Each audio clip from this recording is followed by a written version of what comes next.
Good day, everyone. It's me, Preston. Welcome to my channel. As you can see, I'm smoking the same pipe from the previous video. That's because I wanted to segment all of my videos accordingly to the hobbies or interest I have. So today we'll be sharing, or I'll be sharing, uh, the beauties of, wait for it, fountain pens.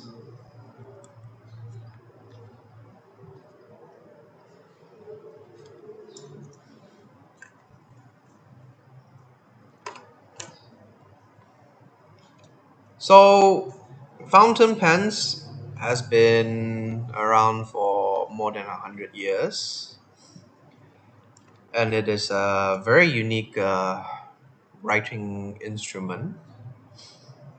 Which I think it's getting sad that everything is being digitalized these days. That we don't get to use our fountain pen that often anymore. The reason why I like using fountain pens is that it just gives you it is basically a what we have been doing for a very very long time since the first recording of human. We have already used our hands to draw pictures and stuffs on cave walls. That's very interesting. It has been there for thousands and thousands of years. So in order for us to just uh, lose that because of modern digitalization, I think that is pretty much of a waste. So that is why I love going back to our old roots, in the sense that we use our hands to write it, to record things. For me personally, I prefer to write things down. It makes it much easier for me to remember things. Whereas if you use your phone, you can just take it for granted and you can type it there, definitely, but you just won't remember. Of course, that is why you have alerts and notification. But I don't like using phone to record things. I feel like I just don't remember later on. So one thing about fountain pen is that it has different kinds of nibs and different kinds of body. For example, the black pen that I showed you just now, it's a very nice pen by Osprey Pens. I'll link them down. Osprey Pens is basically a rubber pen, an ebonite pen. I like ebonite pens because it's thick enough and then it's very comfortable to write. Although the only thing is that the thread over here, you would need to use silicone grease to lubricate them now and then. But of course, it gets annoying because when you're writing, the grease will get onto your hand. It's very annoying. Uh, and then of course we have the so-called converter when you open it up, and this is where you put your ink. When it comes to fountain pens, there's a lot of things you can uh, customize. Well, not so much, but you can. There are very basically a lot of options for you to choose, from let's say an ebonite pen to a stainless steel. By the way, this is the first fountain pen that I got. It's a Lamy logo in a medium nib. So when I'm talking about nib, it's basically on how broad when you're writing, how thick it is, how thick the words are, and then of course there are things such as German nibs where it tends to be thicker, and then also like Japanese nibs such as pilot, pilot or sailor, their nibs are tend to be a bit more fine. For example, like a medium nib from a, let's say, like a German company such as Lamy, it will be thicker. And then when it comes to a pilot pen, for example, it will be a much finer line because of wordings actually. Let's say like Japanese words, they tend to be much more stroke compared to English letters. It's similar to it's similar to Chinese. Chinese also has a lot of strokes. And then of course the other material that you can get is actually a celluloid pen. Now this one is a very old pen that I bid on eBay, and it's a gold nib. It's a real gold nib. If I'm not mistaken, it's a 14 karat gold.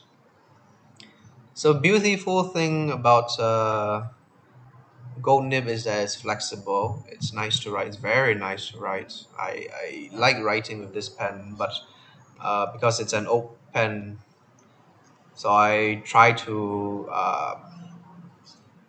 use it. I use it at home basically, and these two pens are my go-to pens that I bring to work every time.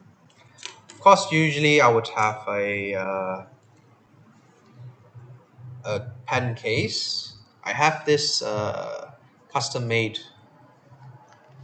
custom made, and then of course you can see I have a ballpoint pen. It's a Mont Blanc. I like bringing this because it's I, I like pen. It's Mont Blanc is a fine writing instrument. It's a brand that hopefully one day I can own. For example, like the Meisterstück 149. It's a very nice pen. It's a very, very nice pen. That pen is used to sign international documents, international leaders such as like in Germany, Angela Merkel used to sign with a Meisterstück. You know, it's very interesting. It's very interesting. I love it. And then one of it that I have that's very big is a Indian made pen.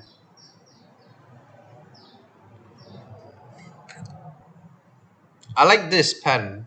It's big because I can't say my hand is big, but it's very nice. It's made from ebonite, and in terms of comparison, this is just how big it is. This is a Indian handmade pen by Ranga. It's an ebonite pen. Love it. I love it. And then, of course, you have your different kinds of inks. For example, what I have here is a simple Parker Quink. It's a specialized, not to say specialized, but because you have all different kinds of ink, and then all different kinds of ink, they have different kinds of components. Usually, it's best to go for a fountain pen ink because let's say if you go for a calligraphy ink, is has a different component. And with fountain pen ink, usually it's water based, but of course there are other brands that have like different kinds of things inside, which makes cleaning your fountain pen a bit harder. Not so much, but more towards like if you don't use it for a certain time when they dry up, it becomes a bit tedious to clean. So what I like about fountain pen is that you have all different kinds of colors. But of course, for any formal documents, usually it will be either black or blue. In terms of signature, they would always recommend blue because when you photocopy and you cut it off and then you print it back again, people can forge the documents. But when everyone knows that you're using, let's say, blue in color, it's very hard to forge the document. And of course, with signatures, your different kinds of stroke, how hard how much pressure you're putting onto the pen can determine whether your signature is authentic or not. Of course, with digital era these days, that can be easily forged anyways. But back then, that's how it is. That's why I love using fountain pens.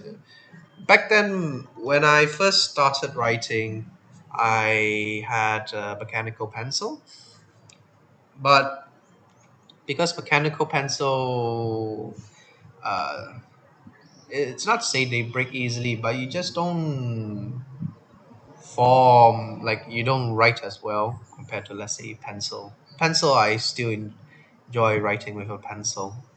Mechanical pencil, not so much anymore. It's convenient, but there's something different about holding onto a pencil. Uh, and my words have always been terrible. My writing has been terrible. So it was only like a few years ago, I think it was 6 years ago, 6, 7 years. That's where I bought my first fountain pen. I was thinking, what should I wanted to learn something new. So the first thing I was thinking, either to learn Chinese calligraphy or cursive writing. But for Chinese calligraphy, it's quite hard. There are many books about calligraphy, your different strokes. You know, that's a huge thing in Chinese history. There's Chinese culture. It's a lot of things you have to learn. While cursive writing, not so much. So that is why I started with fountain pen. And then, of course, every time during work, I would write, like just to practice, have fun, just to practice my cursive writing. And then as time goes by, I can say that I have improved quite a lot in terms of cursive writing. At least I can now read my own words. Back then, not so much. Uh, so yeah, that's all for me today. Thank you very much for listening, and do remember to subscribe. Thank you.